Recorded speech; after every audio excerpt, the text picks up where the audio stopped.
para abrirmos juntos a palavra de Deus em Êxodo capítulo 20.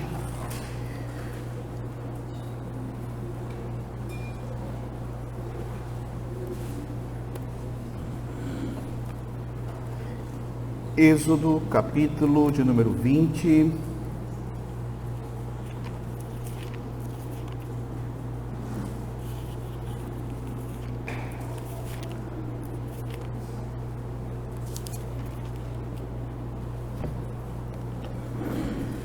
Êxodo 20, eu vou ler a partir do verso 8 até o verso de número 11.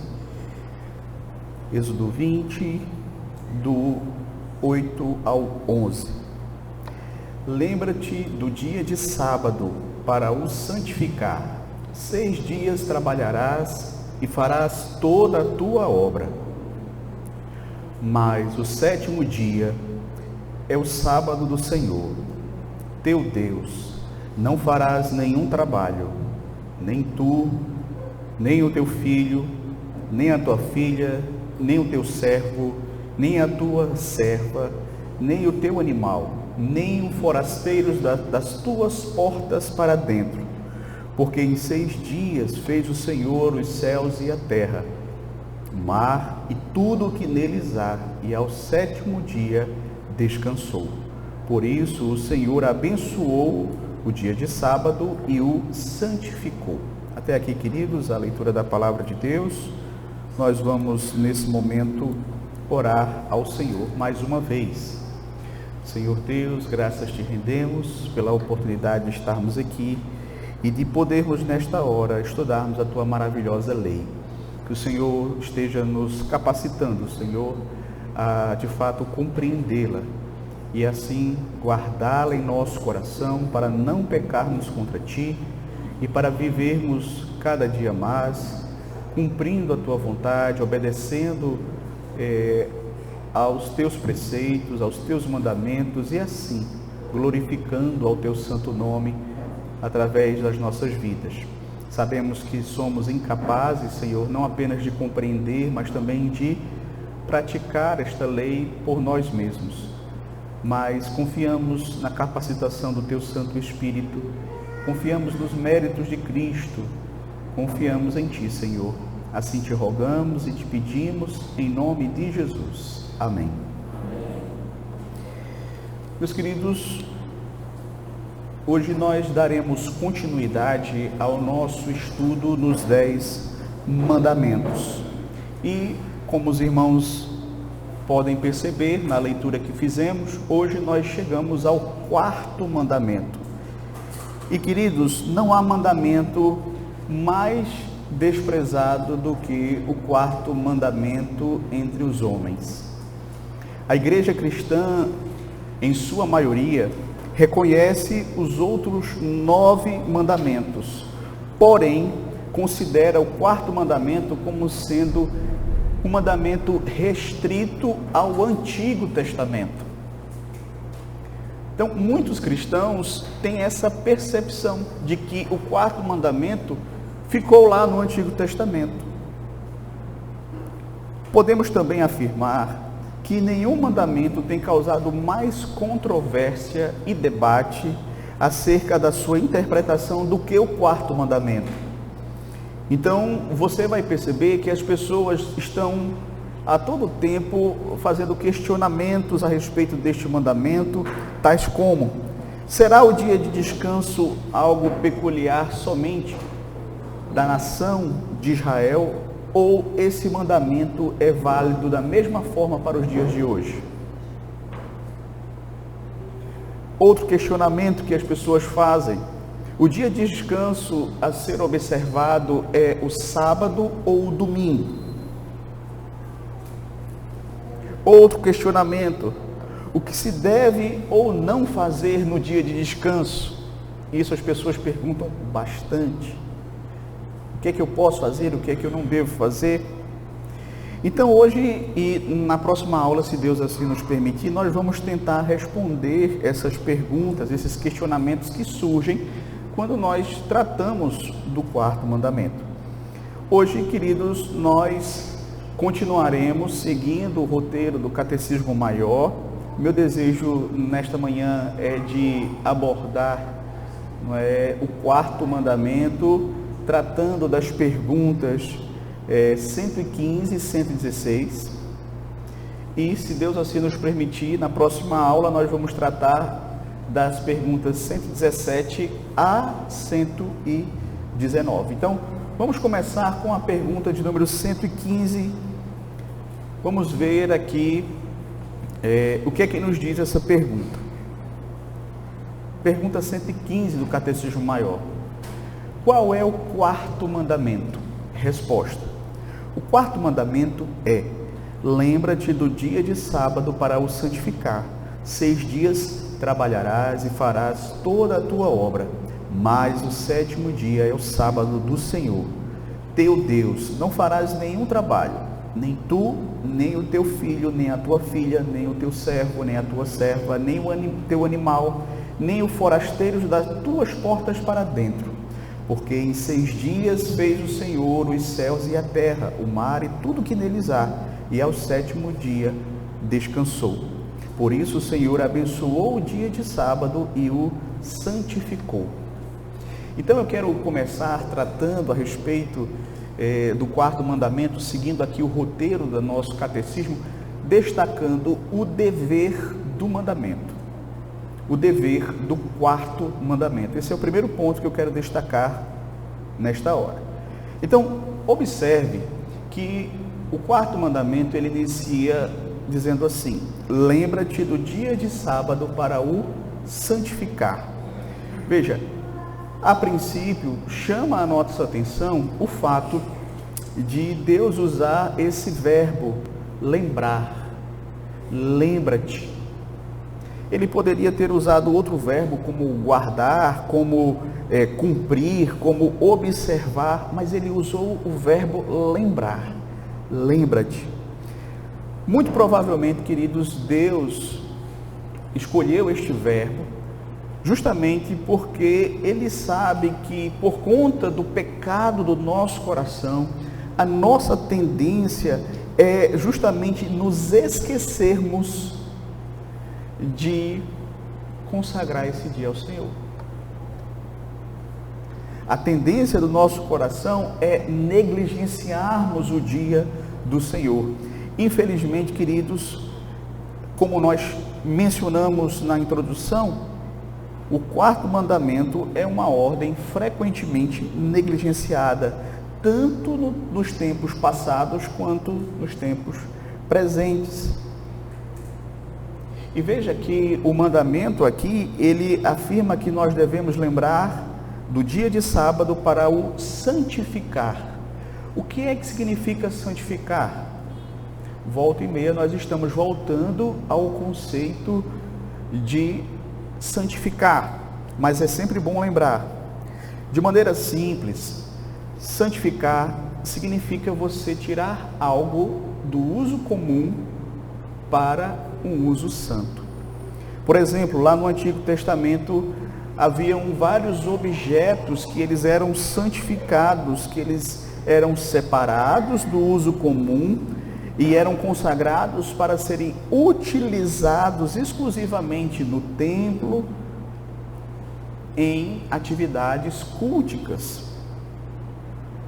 De modo, queridos, que santificar é você separar algo e dedicá-lo exclusivamente a Deus. Deus requer que o seu povo separe esse dia e dedique esse dia a Ele. Então, basicamente, esse é o dever do mandamento. Devemos santificar o dia do Senhor. Mas é interessante porque há uma proibição também aqui no mandamento.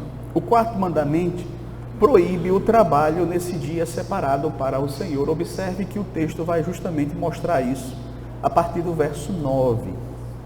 6 dias trabalharás e farás toda a tua obra, mas o 7º dia é o sábado do Senhor teu Deus, não farás nenhum trabalho.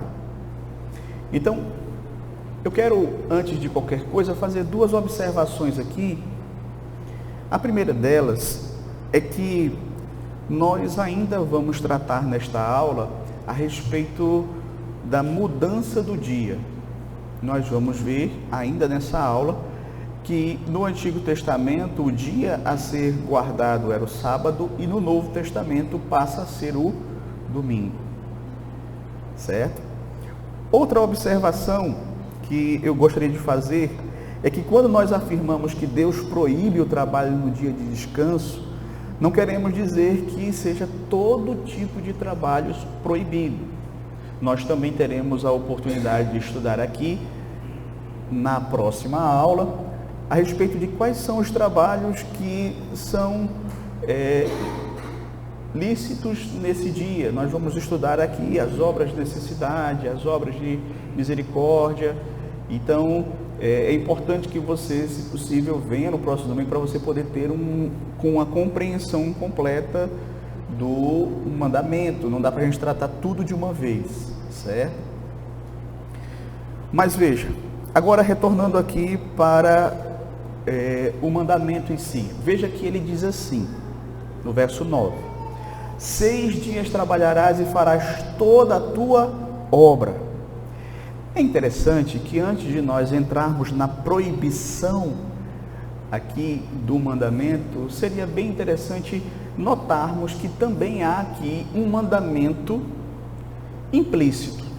Não sei se você já percebeu, mas Deus começa afirmando aqui que Ele nos deu 6 dias para realizarmos o nosso trabalho. E uma coisa que muitas pessoas não percebem é que este mandamento não apenas ordena o descanso, mas ele também ordena que nós trabalhemos. Nos 6 dias da semana devemos realizar todas as nossas atividades. Isso requer empenho, isso requer diligência, isso requer planejamento para nós trabalharmos de tal modo que em 6 dias nós consigamos cumprir as nossas metas e que porventura não venhamos a levar trabalho para o domingo.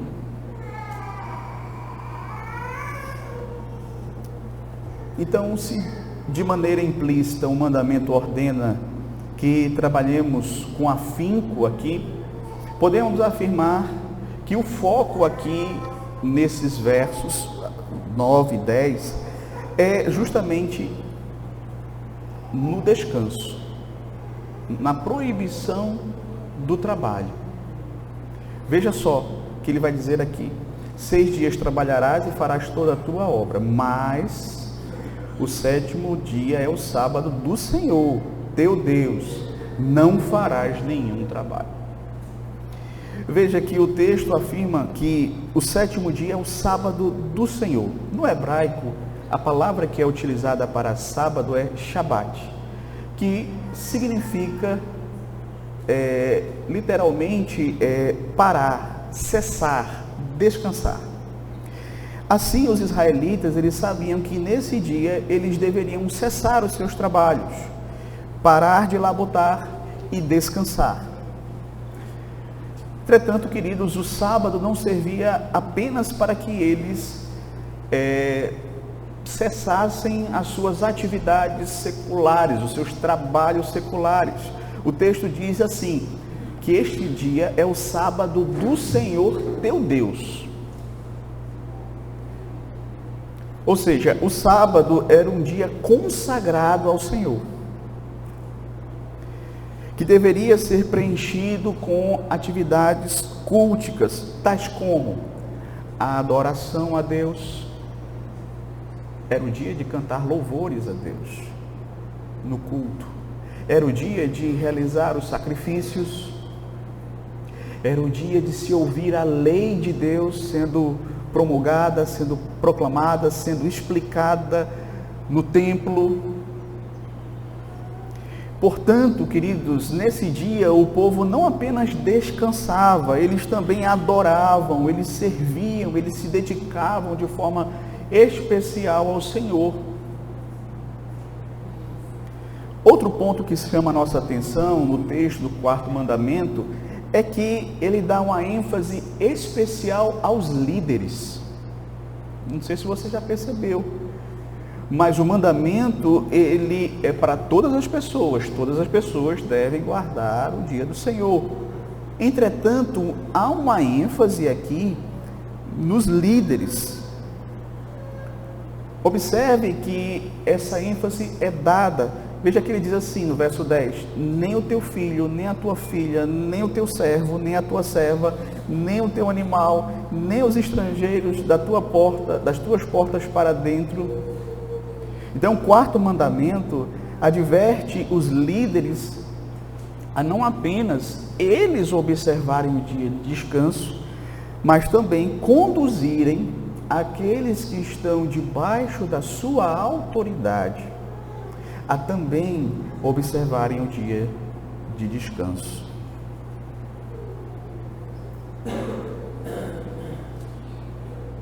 Eu estava lendo um autor recentemente que ele fala, que essa é uma oportunidade maravilhosa para nós ensinarmos os nossos filhos.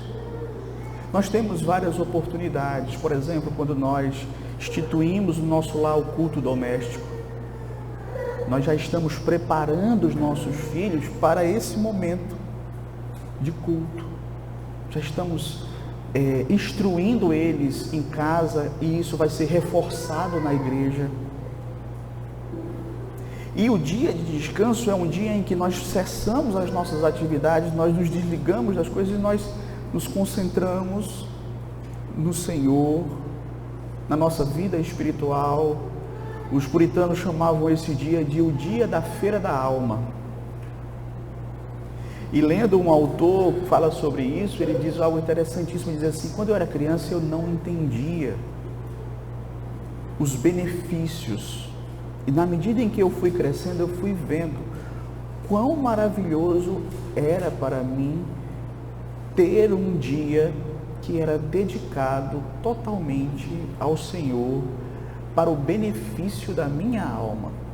Eu não sabia a princípio, mas eu fui entendendo, os meus pais foram me ensinando, e como isso é bom. Então veja, meus queridos, que é um mandamento aqui para os líderes, e é interessante também que Deus aqui fecha a porta para que este mandamento seja burlado, porque pensando ali, por exemplo, na cultura de Israel, que basicamente é uma cultura agrária, o líder poderia se justificar dizendo assim: não, eu vou guardar o dia de descanso, eu não posso trabalhar nesse dia, mas os meus filhos podem, então vão lá trabalhar. Ou eu não posso trabalhar esse dia, mas os meus empregados podem, vão lá trabalhar. Eu não posso trabalhar esse dia, mas o estrangeiro que nem conhece o Deus de Israel pode, então vai lá trabalhar por mim, no meu campo. E Deus diz: não. Então Deus aqui, ele fecha a porta para esse tipo de racionalização pecaminosa. Certo? Então, continuando, nós estamos estudando a pergunta 115, nós estamos estudando o mandamento em si, trazendo uma ideia do mandamento geral. Vamos ver então o fundamento que Deus apresenta para o quarto mandamento no verso de números 11 do capítulo 20 de Êxodo. Veja só: porque 6 dias fez o Senhor os céus e a terra, o mar e tudo o que neles há, e ao 7º dia descansou. Por isso o Senhor abençoou o dia de sábado e o santificou. Como você pode observar, o fundamento do quarto mandamento está justamente aonde? Na criação. Aqui é uma referência direta a Gênesis capítulo 2, do 2 ao 3. Quando é dito assim, lá em Gênesis 2, do 2 ao 3, é dito assim: e havendo Deus terminado no dia 7º a sua obra que fizera, descansou nesse dia de toda a sua obra que tinha feito, e abençoou Deus o dia 7º e o santificou. Certo? Então, o fundamento para a observância do quarto mandamento é justamente a criação. Então veja, logo ali no início de tudo, da criação, após ter feito a sua obra em 6 dias, concluído toda a sua obra, a Escritura diz que Deus descansou. Veja só. E aí talvez você pode perguntar assim, mas pastor, Deus se cansa? Deus estava cansado, assim como nós, depois de 6 dias de labuta intensa, ele precisava descansar? Veja, meus queridos, de forma alguma, o nosso Deus, ele é infinito em seu poder, então ele não tem as limitações que nós temos, certo? Como diz o profeta Isaías lá no capítulo 40, verso 8, o Senhor não se cansa e nem se fadiga, mas ele descansou. Ainda assim, o texto diz que o Senhor descansou de toda a sua obra que havia feito. Ele abençoou o 7º dia e o santificou, ou seja, Deus separou um dia para si mesmo. E como vimos anteriormente, santificar é separar, é colocar à parte. Foi exatamente isso que Deus fez. Ele separou o 7º dia e depois ordenou que o homem também separasse esse dia. E que o homem então dedicasse esse dia a ele.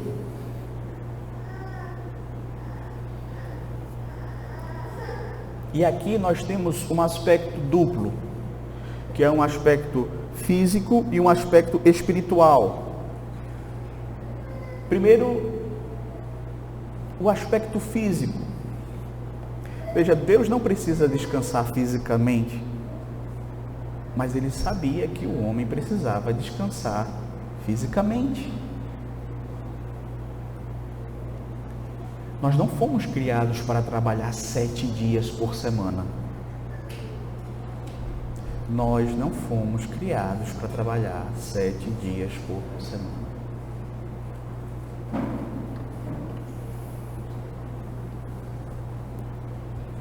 Precisamos de descanso físico. Nós não fomos criados para estudar 7 dias por semana. Precisamos de descanso físico. Mas não apenas descanso físico, nós também precisamos de descanso espiritual. Deus sabia que nós necessitávamos de um dia de refrigério nele. Nesse oceano de atividades e responsabilidades e trabalho, nós precisaríamos de um oásis de descanso no Senhor, de revigoramento espiritual, de revigoramento da comunhão com Ele. Por isso, meus queridos, que esse dia é separado por Deus para nós nos deleitarmos nele. Foi por conta disso que Jesus disse: o sábado foi feito por causa do homem, e não o homem por causa do sábado. O sábado foi feito por causa do homem, não o homem por causa do sábado.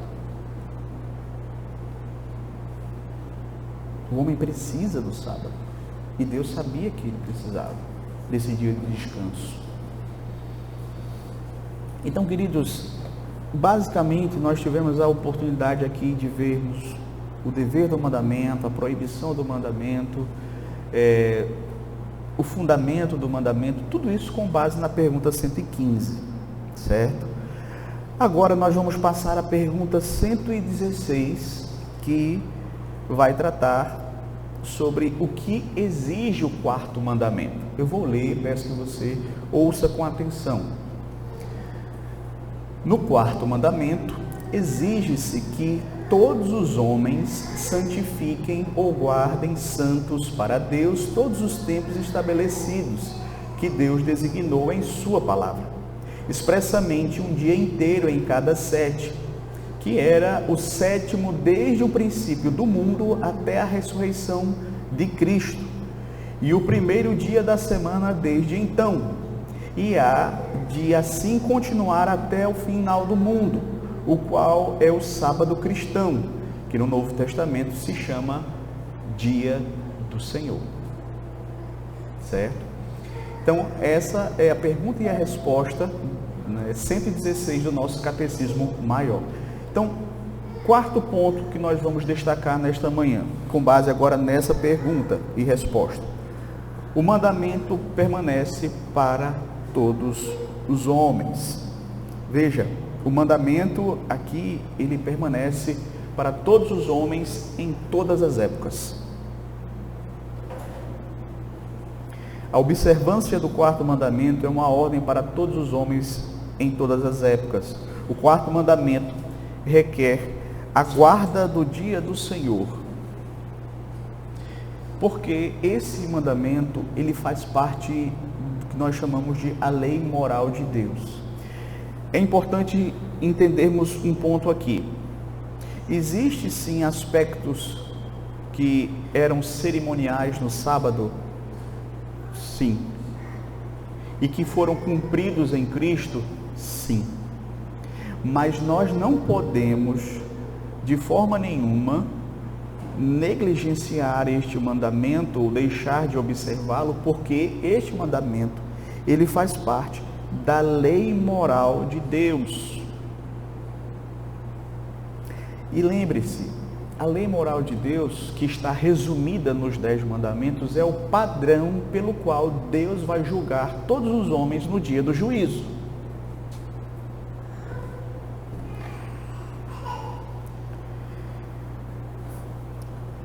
Por que é importante nós enfatizarmos este ponto? Porque alguns evangélicos, eles acreditam que o quarto mandamento, ele fazia parte tão somente da lei cerimonial, e que uma vez que esta lei foi cumprida em Cristo, certo? Aquelas leis que dizem respeito ali aos sacrifícios, que dizem respeito a todo aquele culto do Antigo Testamento, que de fato apontavam para Cristo, foram cumpridos nele, que não é mais necessário hoje nós adorarmos a Deus daquela forma, porque Cristo já veio e já cumpriu tudo aquilo. Algumas pessoas pensam que o sábado também era um mandamento dessa ordem, da lei cerimonial somente, e uma vez que Jesus veio, não precisamos mais guardar o dia de descanso. Então, queridos, é importante nós entendermos que, por se tratar de uma lei moral de Deus, o dia permanece como sendo uma observância obrigatória para todos. Veja, há uma mudança do dia, sim, mas o princípio permanece.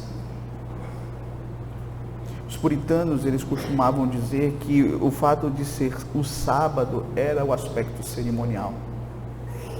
E esse aspecto poderia ser sim mudado para o domingo, dia do Senhor, mas o princípio é o mesmo, certo? Então veja, o mandamento do dia de descanso faz parte dos 10 mandamentos. Estes constituem um resumo da lei moral. Seria muito estranho se os 10 mandamentos fossem compostos apenas de 9 preceitos morais e um preceito cerimonial. 9 leis que seriam permanentes e só uma que seria temporária. Veja, a lei de Deus, ela tem esse aspecto de unidade. E aqui, nos 10 mandamentos, nós temos uma síntese da lei moral de Deus. Ela forma um todo. Então, você não pode tirar um mandamento dos 10 mandamentos.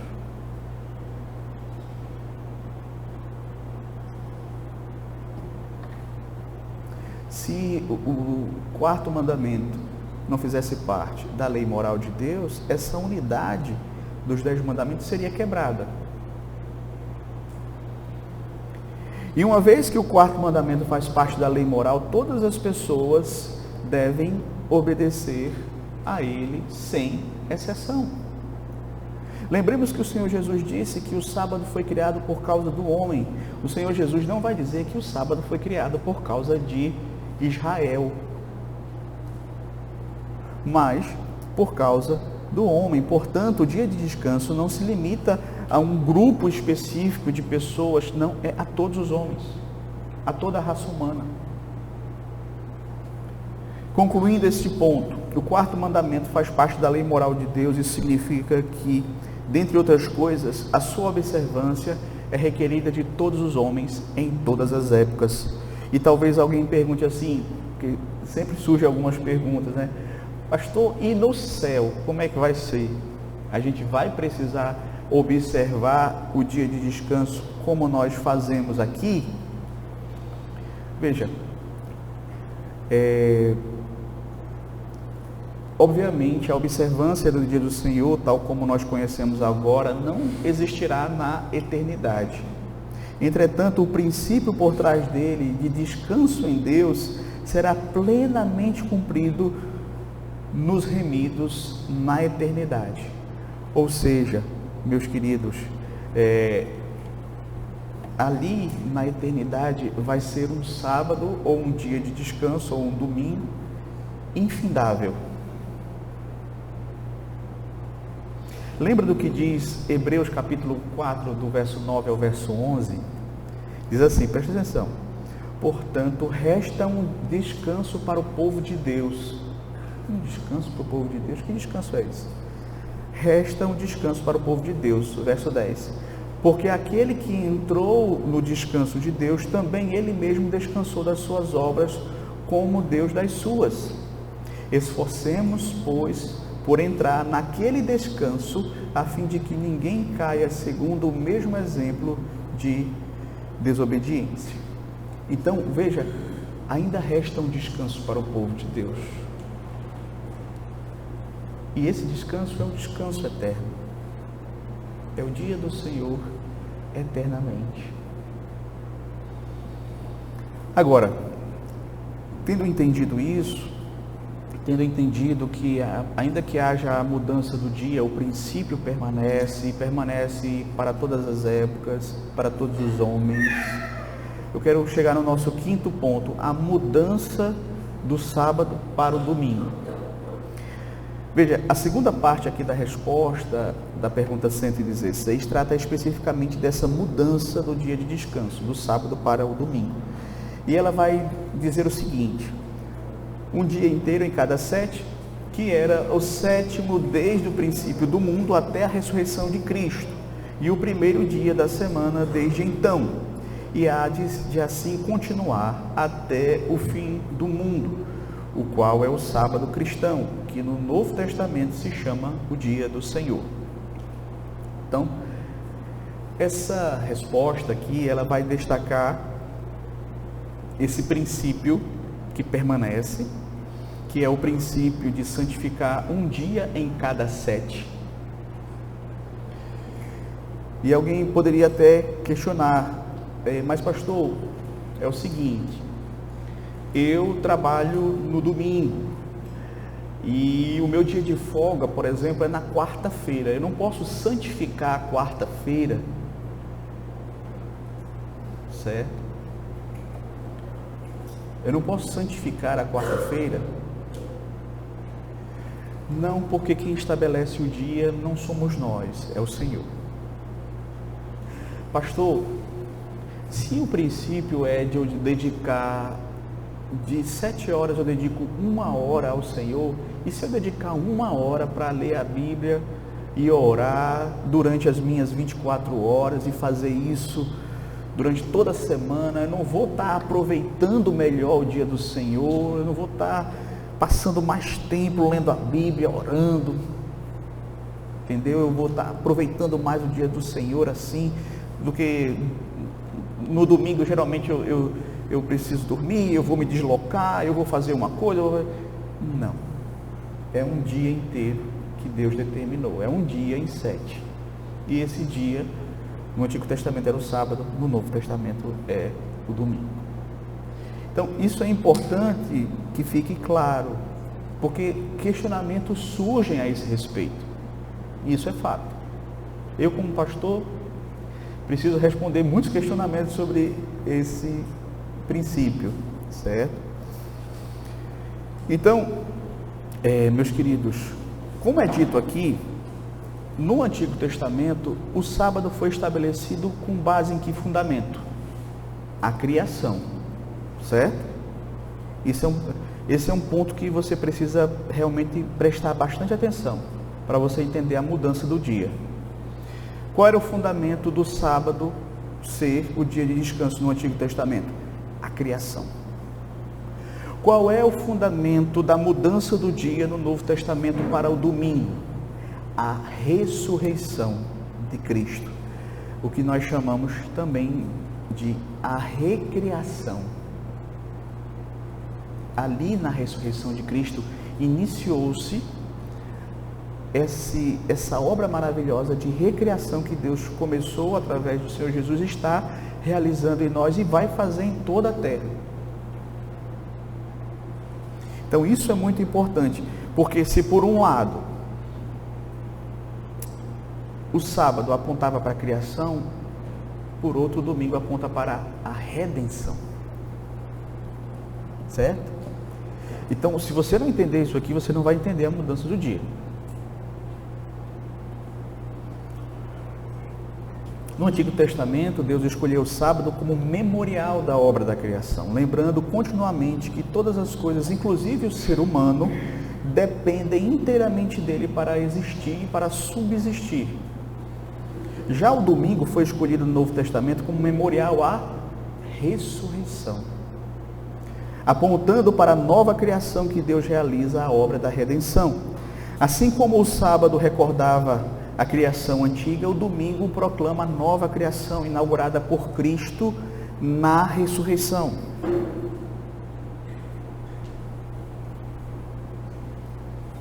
Pastor, mas tem um versículo na Bíblia que diz que houve a mudança, olha, Deus está dizendo, olha, eu estou mudando do sábado para o domingo. Tem um versículo assim que diga assim, de uma forma assim bem objetiva, bem clara? Não. Entretanto, veja só, se você estabelecer esse princípio de que para tudo você tem que ter um versículo objetivo e claro, você vai encontrar um grande problema. Eu vou dizer um que eu costumo geralmente mencionar. Por exemplo, você não tem em todo o Novo Testamento nenhum texto que ordene ou que descreva que uma mulher participou da ceia do Senhor. E aí? Por que não tem um versículo que ordene ou que relate que uma mulher participou da ceia do Senhor? Nós vamos excluir as irmãs da ceia? Se você usar o princípio de que tem que ter um versículo bíblico para tudo, então você vai ter que fazer isso. Mas por que nós não cometemos esse equívoco? Porque pelo todo das Escrituras, pelo próprio desenvolvimento das doutrinas bíblicas, nós chegamos a essa conclusão de que as irmãs, assim como os irmãos, têm todo o direito de participar da ceia do Senhor. E quando nós tratamos aqui do dia do Senhor, você vai perceber que o princípio é o mesmo. Você vai perceber que no Antigo Testamento havia um foco no sábado, enquanto que no Novo Testamento o foco é todo no domingo. E eu quero poder destacar para você aqui justamente isso. Após a ressurreição de Cristo, que aconteceu no primeiro dia da semana, no domingo, o foco foi mudado. E você vai observar isso acontecendo no desenrolar do Novo Testamento e da história da igreja. Por exemplo, vamos lá, Jesus ressuscitou num domingo. João 20, verso 1. João 20, verso 1 diz assim: no primeiro dia da semana, Maria Madalena foi ao sepulcro de madrugada, sendo ainda escuro, e viu que a pedra estava revolvida. Segundo, Jesus apareceu para os seus 10 discípulos no primeiro dia da semana. João 20, 19. Ao cair da tarde daquele dia, o primeiro da semana, trancadas as portas da casa onde estavam os discípulos com medo dos judeus, veio Jesus pôs-se no meio e disse-lhe: paz seja convosco. Aí Jesus reaparece agora para os 11 discípulos no primeiro dia da semana. Tomé agora está entre eles, formando 11. João 20, 26. Passados 8 dias, estavam outra vez ali reunidos os seus discípulos, e Tomé com eles. Estando as portas trancadas, veio Jesus e pôs-se no meio e disse-lhes: paz seja convosco. Sabe outro evento importantíssimo da obra da redenção que também aconteceu no domingo? O derramamento do Espírito Santo, que aconteceu no dia de Pentecostes. O dia de Pentecostes aconteceu no primeiro dia da semana, conforme Levítico 23, do 15 ao 16. Ou seja, o derramamento do Espírito também aconteceu no domingo. Além desses eventos importantes que marcaram ali a história da redenção, a história da igreja cristã, a própria igreja começou a observar o domingo e não o sábado.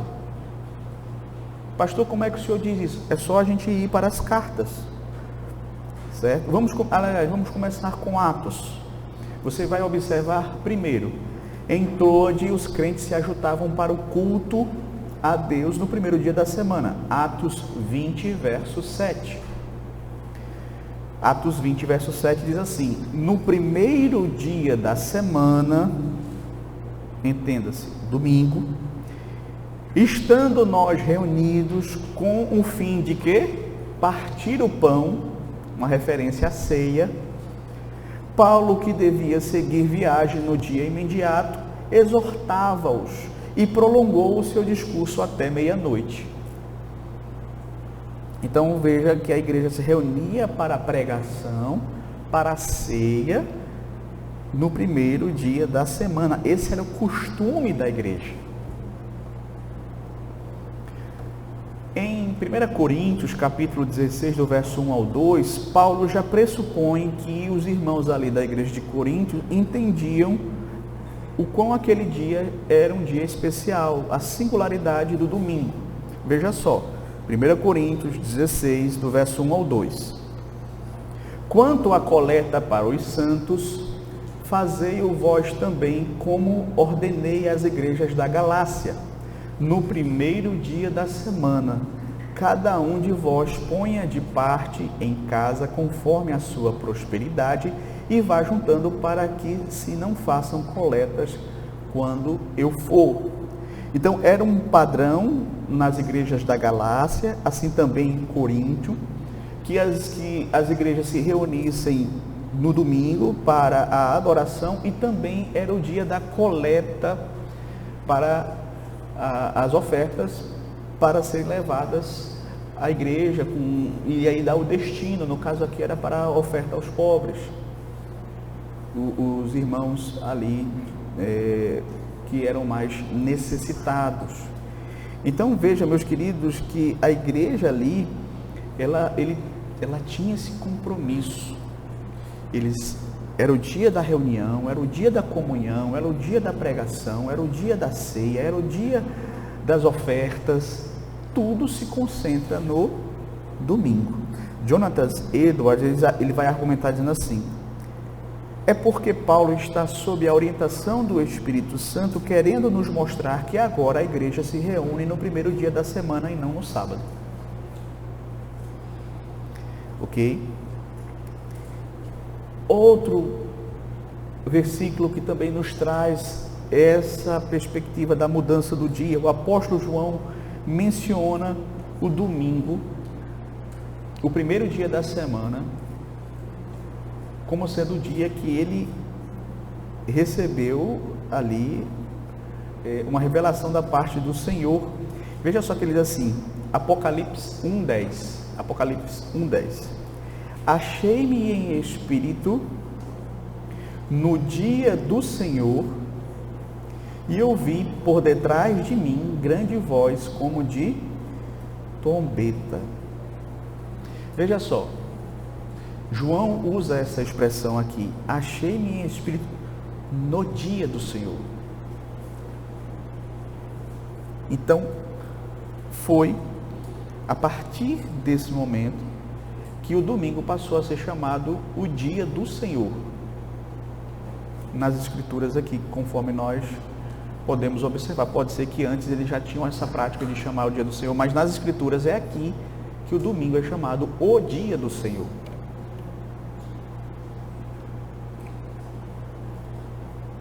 Um dia que pertence de forma singular ao Senhor. E por fim, outro fator interessante, meus queridos, a ser considerado, é o testemunho dos primeiros cristãos após a era apostólica. Qual era a prática da igreja logo após a morte dos apóstolos? O que a igreja fazia? A igreja permanecia observando o sábado ou ela observava o domingo? Veja, um documento chamado o Didaquê, que foi escrito entre os anos 80 a 90 depois de Cristo, um documento importantíssimo em termos históricos, ele conclama os irmãos a se reunirem no primeiro dia da semana, que ele chama de o dia do Senhor, para partir o pão. Diz assim: reuniam-se no dia do Senhor para partir o pão e agradecer depois de ter confessado os pecados, para que o sacrifício de vocês seja puro. Temos também o testemunho de Inácio de Antioquia, que foi um discípulo de João, o apóstolo.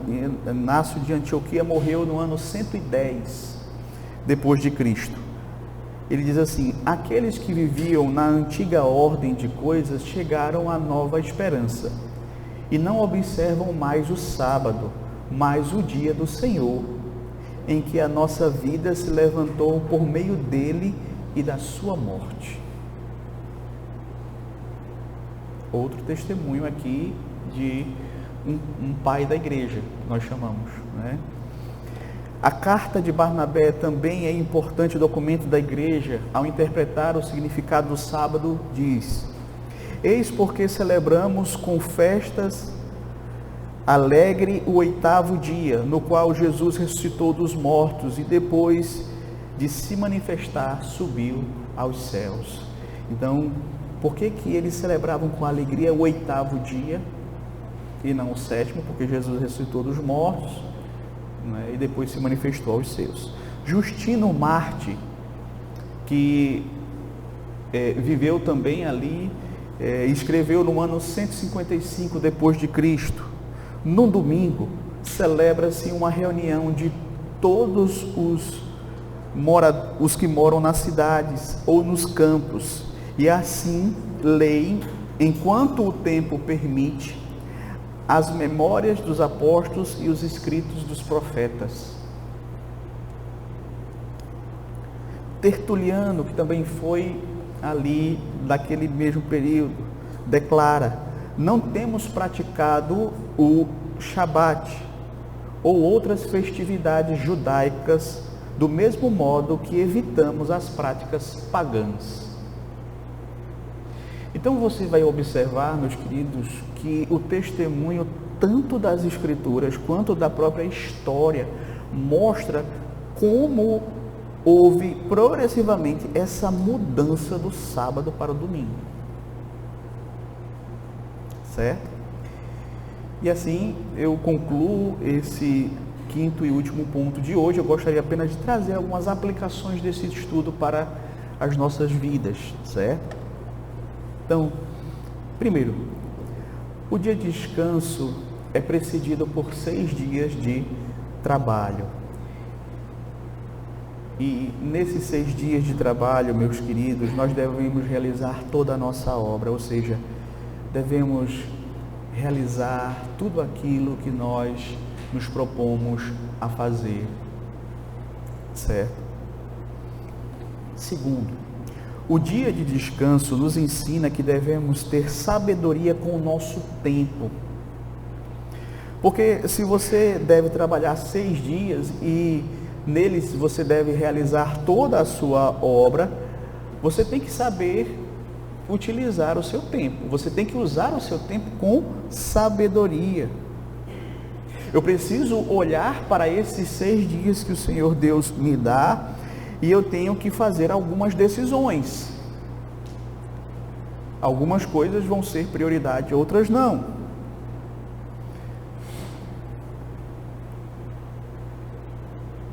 Umas coisas eu vou fazer, outras coisas não. O que eu não vou fazer, porque não cabe nos 6 dias. Deus quer que eu invista o meu tempo da melhor forma possível, porque o tempo também é uma dádiva de Deus. E eu devo ser um bom mordomo do meu tempo.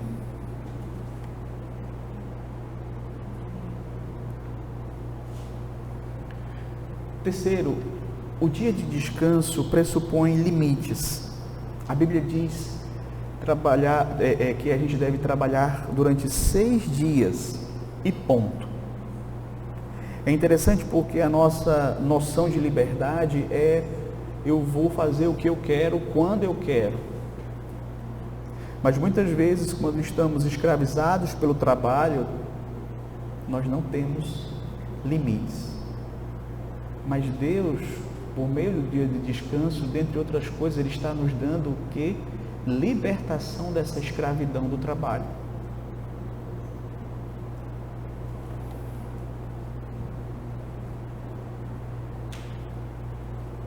Ele está como que dizendo: olha, vocês querem trabalhar 7 dias por semana como vocês trabalhavam lá para Faraó? Não. Vocês devem trabalhar 6 dias e um dia você vai descansar, você vai dedicar ao benefício da sua alma, do seu corpo, da sua mente. Principalmente da alma, nós sabemos, não é? Então, esse é o padrão de Deus. Deus disse: eu trabalhei 6 dias e descansei no 7, eu quero que você também faça assim.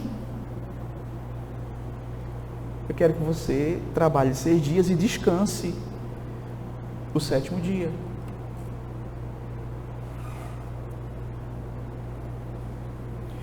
O dia de descanso também, o dia do Senhor também pressupõe descanso. Então, nesse dia, meus queridos, não devemos fazer os trabalhos do nosso interesse, como eu mencionei, estudos, trabalhos,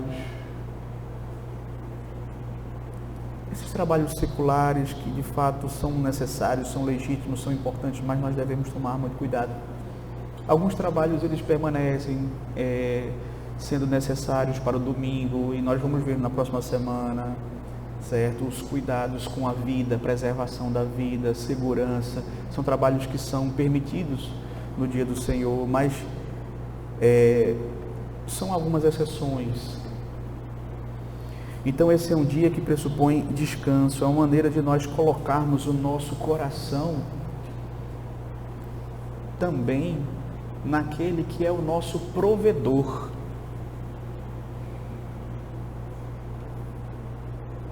O seu provedor não é o seu trabalho.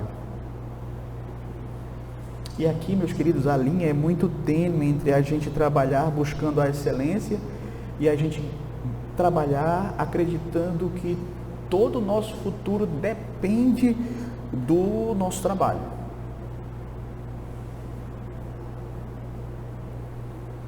Lembra que o Senhor ordenou para os israelitas lá no deserto? Todo dia caía o maná, não é? Quando chegava na sexta, eles tinham que pegar o maná para a sexta e para o sábado. E era uma forma deles confiarem no Senhor, de que Deus ia prover para eles. Eles só tinham que pegar o maná de cada dia até o dia que antecedia o dia de descanso. Mas aí, aquele dia era um dia dedicado ao Senhor. E isso é um teste também para a nossa fé. Porque quando muitas vezes nós não confiamos em Deus, mas confiamos no nosso trabalho, nós não vamos querer observar esse dia, porque a gente acredita que tudo depende da gente, tudo depende do nosso esforço, tudo depende do nosso trabalho. E é por isso que quando você diz, não, eu vou parar e aqui eu vou descansar, eu vou fazer aquilo que Deus me manda, vou administrar o meu tempo como Deus me manda, confiando de que Ele vai ser o meu provedor. Eu já trabalhei 6 dias.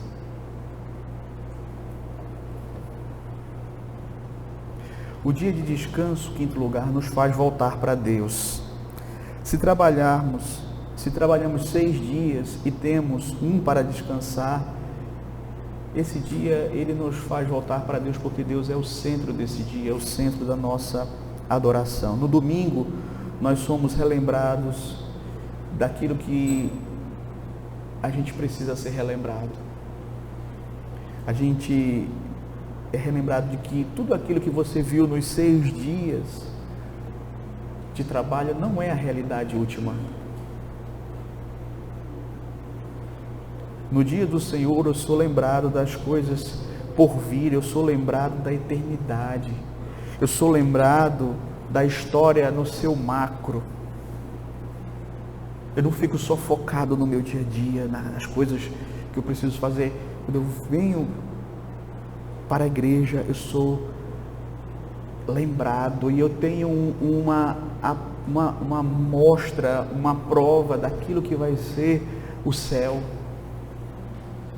daquilo que me aguarda. E aí eu volto na segunda-feira renovado. Eu volto a interpretar os meus dias à luz desta perspectiva, que é como Deus quer que eu viva a vida, à luz da eternidade. É por isso que, se você não observa o dia de descanso, você vai se perder. Mas veja, o dia do Senhor também é um dia que nós, como igreja, damos testemunho. A igreja precisa aprender isso, porque este mandamento, entre outras coisas, fundamenta a nossa teologia do tempo. Isso é algo importante, queridos. Nós estamos testemunhando. Eu não administro a minha vida prioritariamente para mim mesmo. Eu não administro o meu dinheiro prioritariamente para mim mesmo. Eu sou um mordomo de Deus. Eu não administro o meu tempo prioritariamente para mim mesmo, mas para a glória de Deus. Talvez você tinha várias coisas que você gostaria de estar fazendo agora para você mesmo, mas você resolveu vir à igreja porque você sabe que esse é um dia especial, é um dia de deleite da alma. E aqui, meus queridos, nós somos ensinados a organizar bem o nosso tempo, e nós estamos testemunhando para a igreja, ou para o mundo, como igreja, de que eu dedico a minha vida ao Senhor. Tínhamos uma irmã aqui, que ela tinha um sonho de passar em medicina, e ela disse, conversando comigo, ela disse, ela já não está mais entre nós aqui, ela se mudou, já se formou, e ela disse, eu queria passar em medicina, mas eu coloquei um propósito, eu não vou estudar no domingo. Ah, mas os meus concorrentes estudam no domingo, mas eu não vou. Eu vou dedicar esse dia ao Senhor. E pela graça de Deus, passou, se formou, enfim. Então, queridos, muitos são os testemunhos que nós temos de pessoas que, pela graça de Deus, fizeram aquilo que Deus lhes manda e Deus os abençoou. E por fim, queridos, Cristo nos oferece um descanso superior. Veja, o Senhor Jesus, Ele mesmo disse, vinde a mim, vós todos que estáis cansados e sobrecarregados, e eu vos aliviarei. Você quer descanso para a sua alma? Você anda angustiado, perturbado? Cristo é o descanso para a sua alma, a começar daqui. E Ele promete descanso por toda a eternidade. Um descanso perfeito. Que Deus em Cristo nos abençoe. Amém. Amém.